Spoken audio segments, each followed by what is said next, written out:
মা যেদিন আমাদেরকে দুনিয়ার বুকে এনেছিলেন সেদিন আমার মা আপনার মা ব্যথা সহ্য করেছিল 57 ইউনিট প্লাস, 57 ইউনিটেরও বেশি।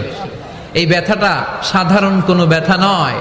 একটা অ্যাক্সিডেন্টে আপনার দেহের 20টা হাড় বা হাড্ডি ভেঙে গেলে যত ব্যথা তার চেয়েও বেশি ব্যথা আমার মা সহ্য করেছিলেন। আমার মাকে ওই দিন এই ব্যথাগুলো সহ্য করার তৌফিক দিয়েছিলেন কে? তাহলে কি পরিমাণে কষ্ট সহিষ্ণুতার কর্ম সহিষ্ণুতা নিয়ে যে আমরা জন্মাই আমাদের কোনো ধারণাই নাই।